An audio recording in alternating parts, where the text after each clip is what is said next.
Hi, and thank you for tuning into Noire Histoire. I'm Natasha, and in this episode, I'll be discussing Dancing in the Glory of Monsters.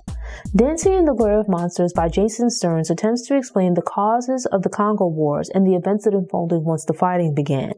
Unlike with other wars, there's no single individual or group to fully blame for the conflict because there were so many different parties involved from within the country and surrounding nations.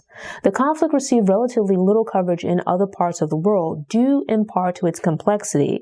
The media likes simple stories with obvious headlines, and this conflict provided everything but that. I previously read a book about King Leopold and his exploits in the Congo. I'd heard about conflicts and fighting within the country since then, but I didn't really have an understanding of what exactly was taking place as far as why the fighting began or who exactly was fighting. When I came across Dancing in the Glory of Monsters a few years ago, I added it to my reading list in hopes of getting a more complete understanding of the history of Congo. Stearns explains that part of why there was comparatively less media coverage for the conflict in Congo is that the situation was a bit more complex. It's no less unfortunate, but rather more difficult to explain than some of these other conflicts that have taken place in other parts of the world. The sides, causes, and reason for the continued fighting are difficult to explain.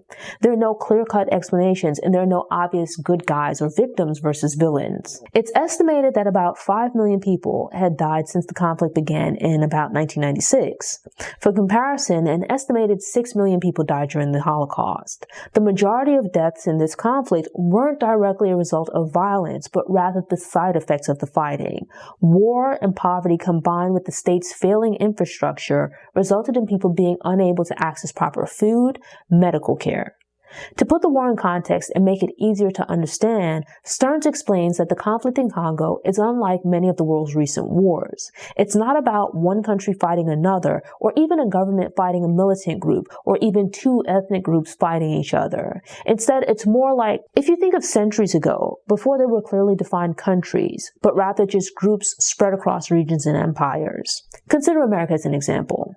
In the present day, there's a nation, the United States of America. But within that, you have states. You have the American military, but states have their National Guard, state police, local police. Think back to the period after the Revolutionary War, when states had militias, and there was just a fledgling federal government. Imagine if the federal government had never fully formed, remained in that weakened state, and there was a weak standing national military. You would have a collection of individual states where each one has their own militia, mostly funded by the local wealthy class. A conflict begins between Pennsylvania and Maryland, and the surrounding state militias get involved. Meanwhile, England, France, and Spain are still milling about. You could quickly have fighting spread across multiple states, leading to instability in the region.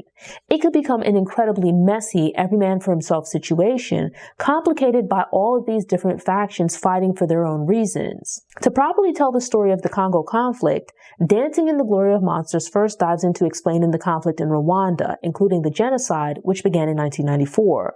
It's not a tangent, but rather incredibly relevant because the conflict in Rwanda would have an impact on surrounding countries. This was in part because many people who fled the conflict in Rwanda went to neighboring countries in search of safety. Quite a number of people, including military personnel, civilians, politicians, etc., fled across the borders into Congo. At the time, the country was called Zaire, but I'm going to refer to it as Congo to keep things simple. Stearns explains that people had been living in this region, which came to be known as Rwanda, prior to colonization. For the most part, the area's tribes or ethnic groups had structured their societies to mostly coexist with each other. That changed when the colonial powers came in. They had a desire to exert control over this far and larger population while being a relatively small group. To achieve that goal, they took what was a loose hierarchy or social structure and formalized it, adding their own self-serving classifications. Those classifications, which dictated groups' position in the hierarchy, had a profound effect on an individual's economic standing. They made one ethnic group the favorite child and the other a third-class citizen. These and other factors contributed to the Rwandan genocide. Stearns spoke with people who were either in the military or just regular civilians during this period to get a better understanding. I've seen a few documentaries and have read about the Rwandan conflict, and like many others, I also watched the movie Hotel Rwanda, which was based on a true story. But this was the first time I'd read a book that delved a bit more deeply into explaining the conflict, even though it wasn't the main point of the story. A few things that really stood out to me in the explanation was like surrounding the UN and it's sending in a contingent of French troops. That's something that I'd seen in other documentaries where like a big deal was made about the UN finally getting involved and sending in French troops to try to get things under control.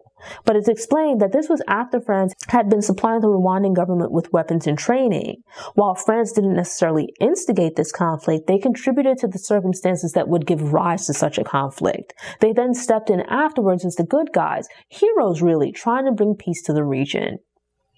Anywhere from tens to hundreds of thousands of people fled into neighboring countries, and they would need resources.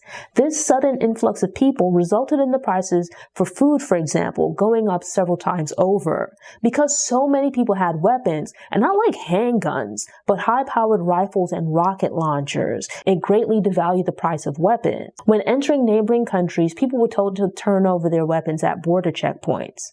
Imagine that there ended up being piles of these really big guns left behind. I don't know how much money people own per day over there, but it's explained that certain types of high-powered rifles were going for like $40 or $50, while an AK-47 could be purchased for $100. With guns in plentiful supply at such relatively cheap prices, is the violence that occurred really surprising? The conflict and genocide erupted into the open when Rwandan President Juvenal Habyarimana was assassinated. The society effectively collapsed due to the breakdown in government, ethnic genocide, and people fleeing violence. Stearns interviews one of the high-ranking commanders from during this period. No one accuses him of having taken part in the massacres, but rather that he didn't do enough to stop them once they began. If you're in the midst of war and your commander tasked with maintaining order amongst your troops, I could see why it might also be expected that you safeguard against injustices. He explains that initially they tried to control the rampage killings and looting of villages, but by that point, he was not in command of an official army anymore. The troops were partially comprised of regular civilians, prisoners, children, and whatever other able-bodied males they could find. Some of these individuals lacked discipline and hadn't received proper training. There had been training courses about observing international humanitarian law, like when it was soldiers. But what do you do once you get into war and the soldiers begin frivolously killing people or raping and pillaging? What about when it starts to spread through the ranks? It sounds like the issue was twofold. First, that the commanders didn't act fast enough. And secondly, which is like my layman's understanding and conjecture, that the soldiers that they had were undisciplined. What are you going to do with children? What are you going to do with prisoners? There's a higher risk of people in those two groups being rash and not fully thinking things through. If they're in your military ranks, it's to be expected that unless they receive very intensive training, they won't operate at the same level as trained soldiers. In war, there have been incidents where even soldiers that have gone through proper military channels for training commit atrocities. Some people are just bloodthirsty and join the military because they want to be violent and kill. You also have individuals, regular citizens, who rape and steal. This is just what they do. If your military is composed of regular people, especially people that you're just picking up from wherever, some of those people might not be of the best character. It goes back to the saying that war is hell. This is part of why militaries go out of their way to stress discipline and put recruits through the rigors of basic training. It's in hopes that under fire in the midst of war, theoretically, you'd be better prepared to conduct yourself and follow orders, especially under stress. Dancing in the Glory of Monsters is incredibly hard to follow at points because there are like so many moving pieces. People erroneously speak about and refer to Africa, a continent, as though it's just like one big country. We say North America when discussing geography, but we don't speak about North America as one entity. Instead, people specifically refer to America, Canada, or Mexico.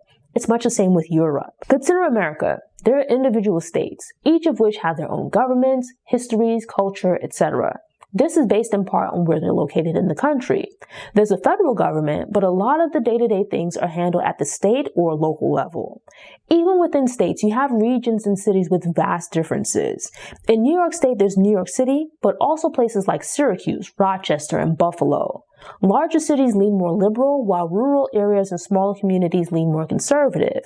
Even within New York City, there are 5 boroughs, but also the suburbs of Long Island and Westchester County.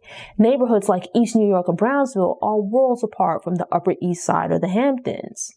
Consider Africa through that lens and zoom out to it being a continent with way more countries than North America. Africa is huge, and some of its countries are far larger than some of these, like the major players on the world stage. And within these vast countries, you have different ethnic groups and different regions. The borders used to create countries were created by European powers with little regard for ethnic groups. And European colonizers might decide this land here is now going to be Angola, Zaire, or Rwanda. Never mind that the land is inhabited by groups that have different cultures, languages, histories, etc. Conflict can arise from just mashing people together, especially if they're treated very differently. If you look back, Europe has a history of constant conflict, right? Up until like the 1940s. Not just between what we think of now as nations, but even within themselves as recently as like the 1800s to the early 1900s. Countries like Italy and Germany consist of regions that banded together under one flag. When I visited Germany, it felt like one country, though my perspective might have been viewed by only being there for like 10 days. But from what I understand about Italy, regions are a really big deal. Geography in the sense of topography and bordering nations influence food and like other aspects of what people eat, like their culture. Colonizers exerted control and ruled over regions of Africa for centuries. Africa has had its own civilizations and pre-existing divisions along with conflicts going back for millennia at this point.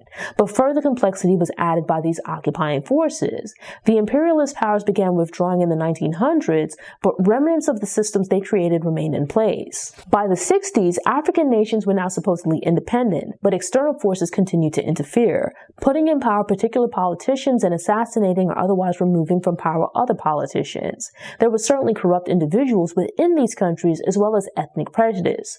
And people fighting over resources is something that happens all over the world. But having all of these people and entities openly or quietly involved made matters just much more complicated. And with countries so close together that people can walk across borders with relative ease, it would cause politicians to want to play a greater role in what's taking place in neighboring countries. Sometimes to take advantage of the situation, but also to protect their interests and maintain the security of their own country. This is especially true if rebel or military forces from one country take it upon themselves to flee or pursue their enemies into a neighboring country. It's very difficult to figure out clear-cut details of who started or did what, because there ended up being so many different parties at play. There were 3 or 4 different military and rebel groups from one country fighting in the conflict. Within the government, different factions provided assistance based on who could benefit them. All of that wheeling and dealing behind the scenes made the situation even more complicated. Stearns is pretty straightforward about this. It's very difficult to understand what caused the conflict in the Congo at even just a basic level. On a basic level, they were fighting over resources, but to truly understand the conflict is quite difficult because there were so many moving parts. And when you ask people about their role, most will try to present a positive image of themselves. They will present themselves as having been on the right side of history, or will try to downplay or explain away their questionable actions. Reading just the first chapter of the book, I came away with the sense that there was fighting over the course of decades, some of which ramped up in the 60s around several African nations gaining independence. But the true causes and simmering tensions had existed prior. Fighting ramped up in the 60s, but ebbed and flowed over the decades. By the 90s, things ramped back up again, and with generations upon generations of conflict and hurt feelings, there were different political forces at play. For example, there was Idi Amin in Uganda and Mobutu in Congo. There's also discussion of Lumumba. Even after reading, I couldn't keep all the factions straight and could really only remember the names of top-level people. But I was able to get the gist of what was being explained. Early on in Dancing in the Glory of Monsters, there's a bird's eye view of the nations in this region of Africa, their relationships with each other and their individual histories. There are explanations of how military groups operated, as well as the formation of rebel groups. You get some insight into the politics of these societies, which includes at least brief profiles of notable leaders like presidents, prime ministers, generals, etc. But I appreciated that the book began to include more discussions of the experience of civilians. There's information about the campaign to seek out those perceived as perpetrators of Rwanda's genocide, as well as a desire to overthrow Mobutu Sese Seko. Like any book about war, there are descriptions of various battles, the genocide that occurred in Rwanda, and also massacres carried out as the two sides went back and forth in attempting to one-up each other with violence. Estimates of the number of lives lost or people displaced are inaccurate because census counts were blocked for political reasons. During an attack, people would be killed in the villages. Those who were fortunate would run away to escape, often traveling great distances in search of safety. Having to hide out in the jungles and forests without dependable access to food or health care while living under extremely stressful conditions would claim more lives. Estimates could be made regarding people who died in villages by counting corpses, but it's more difficult and nearly impossible to count those who died in the jungle on their journey to refugee camps or just simply elsewhere. Even those who made their way to refugee camps or to towns and cities where they thought they would find safety might be turned away. Aid workers were often prevented from counting the number of refugees in camps by the military or those otherwise controlling the camps. Without taking opportunities to count people, it's really difficult to understand the true scale of the casualties of the Congo Wars. The UN estimates that about 800,000 people died in the Rwandan conflict, whether from direct fighting, genocide, disease, malnutrition, etc. That's a tremendous number, but it doesn't capture the reality of the situation. Those are 800,000 individual lives estimated to have ended during that conflict. You then have the First Congo War, where no one really knows how many people died because political shenanigans ignored some groups, effectively erasing them while preventing the counting of others. This has resulted in drastic differences between the low and the high-end numbers. With another major conflict having taken place right next door a few years earlier, there are comparisons. When people speak about the conflict in Congo, they fall back on comparing it to the conflict in Rwanda, as in the situation in Congo was bad, but look at Rwanda. Instead of these two very devastating events being viewed independently, they get grouped together. And because one has somewhat more data available, which gives scope and context to the amount of people affected, that one gets a bit more attention. The loss of life is the loss of life, and it should be considered a tragedy. Yet it's downplayed, if not ignored quite often. That aspect was very useful in gaining a better understanding of the politics and machinations that go into reporting these kinds of situations. Putting gender politics aside, wars have historically been fought between men, while women, children, the elderly, disabled, etc. stay behind at home. Yet throughout history, we've also had atrocious crimes being committed against women, which is unfortunate.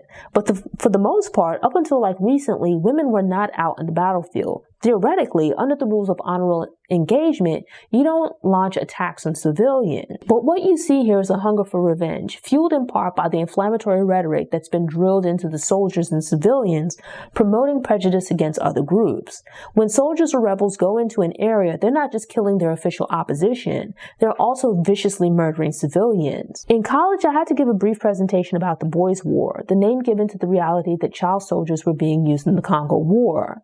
Based on what I read, it seems that the military needed bodies to continue fighting the war. They turned to young men, teens, and children, really, and recruited them to be soldiers. Crime in society, using America as an example, is committed by adolescent and young adult men in the range of their teens to mid-20s. The brain is still developing, and you're not fully mature at that age. Physically, you might have the body of a man, but your mind isn't there as yet. Notice it's in that age range at which militaries like to recruit young men.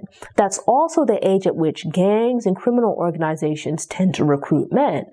I would advise against joining a gang at any age, but you would look like a fool being jumped into a gang at the age of 35 or 40. But I can see how, as a teen, someone might be able to talk you into joining a gang, as kids that age are trying to find their identity and crave acceptance. They become concerned with having money, and quite often either older teens, young adult males, or even grown men negatively influence them to go down the wrong path. Knowing this, Laurent Desire Kabila went into communities and made contact with local coaches, club leaders, Boy Scout troop leaders. These role models and influencers, who boys and young men probably looked up to, were offered monetary incentives to help recruit young men for the war. The boys they targeted for recruitment were young, with some in their teens if not younger. When you think about it, that's very much like criminal organizations. Often drug dealers, sex workers, etc. get caught up in those activities at young ages when they don't have many other options for legitimately making money. It's sad because this is a vulnerable period during which teens were being sent off to kill people. And like many others, that age, they become involved with illicit activities or risky lifestyles, they're only considering the potential benefits rather than all the things that could go wrong. You gain an understanding of the military campaigns during the first Congo War that led to, Mobutu being forced to step down. But to understand how and why people came to support his removal from power, it's important to understand how he and his government functioned.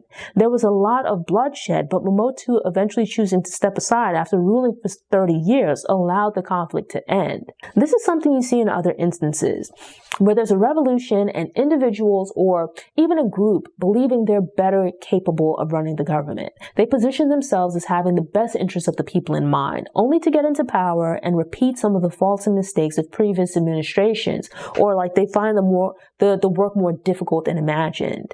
When Mobutu is removed from power, Laurent Kabila emerges as the nation's new leader, though it's worth noting that this was not through a vote. It might be a matter of absolute power corrupting, but also maybe having a flawed perspective on the difficulty of operating a government as someone on the outside looking in. Mistakes were made by officials as well as selfish decisions based on greed. After taking up the position of leader, it would seem that Kabila's administration had issues just simply because he was not fit to lead and had no idea what he was doing. There are multiple examples of leaders assuming power, and within their demonstration, they focus more on putting people in place that are loyal rather than capable. This results in cronies, family members, people that they owe favors to, people that are loyal to them. When you have this occurring across the administration, like the leader of the military has no military experience, you end up with a very weak government. Past a certain point, the conflict becomes repetitive, largely because the problems that initially sparked the war are still there. Generally, when you look at just about any conflict or war, a battle over resources is somewhere in the mix. People fighting over land, natural resources, access to resources, etc. That tends to be the thing that sparks wars. Sure, people might claim to be fighting for freedom, democracy, culture, rights to self-determination, etc.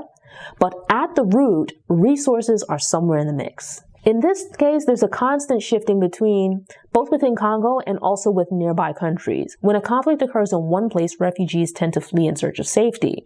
For some, it's temporary, but others might settle in the area. But in moving to a place where other people are already living, or even an uninhabited place, eventually you might run into an issue of butting heads over who should have rights to the land.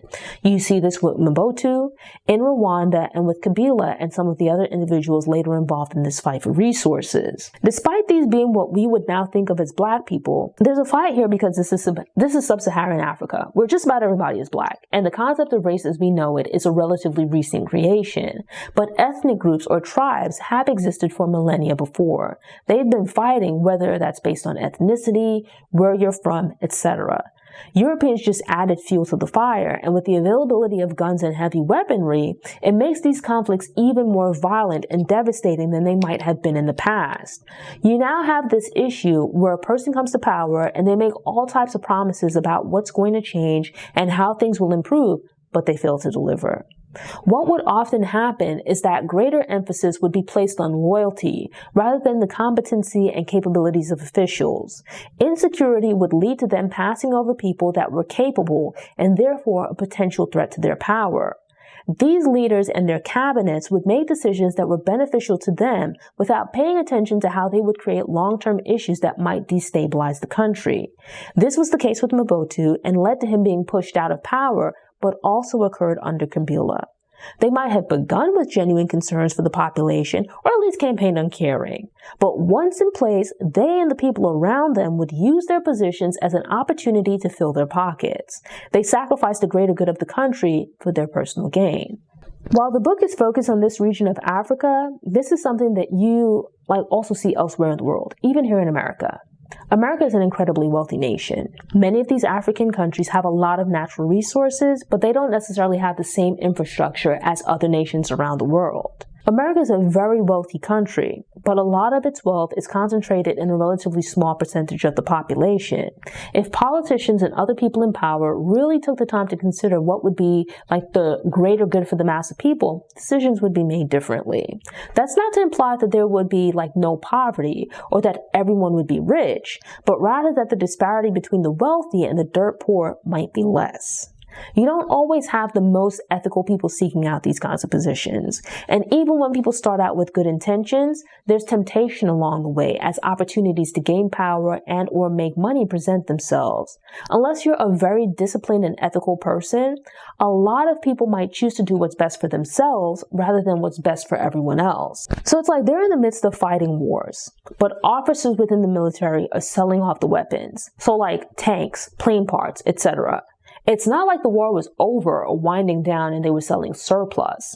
At one point during the fight to overthrow Kabila, the fighters on his side needed to retreat. They needed to cross a body of water to escape as the enemy was closing in on them, but there was only one boat available to serve as a ferry. The officers present couldn't use any of the military aircraft because the fuel had been sold as well. I'm generally against war. Militaries and warfare tend to be held in high regard, but wars result in the death of people, and quite often the ones that are most affected are just your regular civilians. These are just regular people going about their lives who bear the brunt of war. Meanwhile, politicians, people at the top, and other warmongers who are living cushy, comfortable lives plunge their countries into wars. Regular people then find themselves ducking and dodging bullets, having their belongings and resources commandeered, communities pillaged, women raped, men killed, and, the defenseless left in need of help and care. People generally don't like tyrants, or rather they eventually grow tired of them. Regardless of however powerful or dangerous a person might be, if they hang around long enough, they're bound to bump into someone that has their number. Case in point, Mobutu was forced out, and Kabila was assassinated by one of his guards. Several theories are floated about who might have orchestrated the assassination of Kabila, but the reality is that because so many different people had motives to kill him, it's difficult to pinpoint one particular person or group or to settle on a specific theory.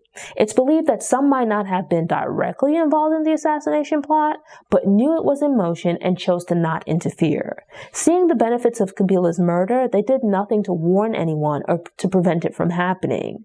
Congo is a major producer of several natural resources such as diamonds, cobalt, zinc, etc. Being the leader of Congo or in certain high-ranking positions within the administration would endow the individual with the authority to make decisions about mining and import/export agreements. Some people were using their positions to enrich themselves so they could live cushy lifestyles, but others were using their positions to funnel money into their ideas and initiatives. The need to fund wars or particular programs would influence their decisions. As part of that, they might choose one mining interest over another. The discussion of mining isn't really a deep dive into the history of industry, but rather just like a basic overview. Yet it's a good explanation of the various mining interests, factions, and alliances. So not only do you have these military and political machinations at play, but there are also commercial considerations in the mix that are further muddying the waters. It's like all levels and areas of society are impacted by the war. The lives of regular people are made hard by the conditions they're being forced to live under. At the same time, these countries have tremendous amounts of resources, but due to mismanagement, as in other areas of society, what could be a tremendous generator of income for the country and thereby its people becomes a missed opportunity. There are opportunities to make tremendous amounts of money, and some initiatives did generate revenue, but instead of that money being taken and invested into infrastructure which would improve the country and quality of life for its people, the leaders of the country took the money and did their own thing. They lined the pockets of their allies, who in turn spent huge amounts of money on mansions and big houses. Dancing in the Glory of Monsters closes with discussions of Joseph Kabila, Laurent Kabila's son, assuming leadership after his assassination. It sounds like he made some positive changes in comparison to his father, which helped to bring some degree of, if not stability, then less uncertainty under his leadership. So he reversed some of his father's detrimental policies. He arguably lacked some of his father's charisma, but was able to learn and adapt. In some aspects, Kabila is an improvement over his dad, but problems persist. It's like the society has potential, but still doesn't quite seem to get to where it needs to be. Here you have it that the stars aligned and he managed to end up in this position, but he was smart enough to remove a lot of the problematic people that existed under the previous regimes.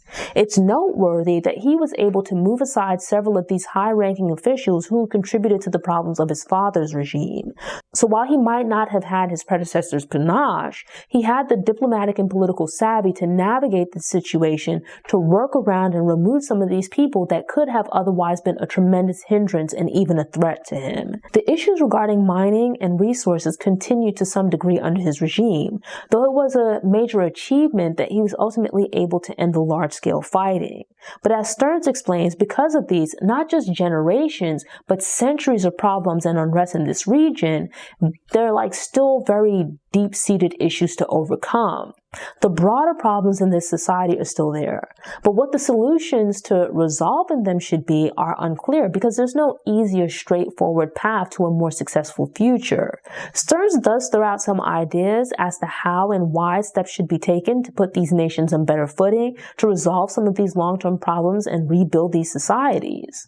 This was a really good book, but it started out a little bit slow, I think in part because it took me a while to really get even a basic grasp on the different groups and things at play. Even at the end of the book, I still couldn't keep all of the different factions straight, but as you read along, you get a better understanding of the different major groups, while some individuals pop up repeatedly, allowing you to more readily recall them.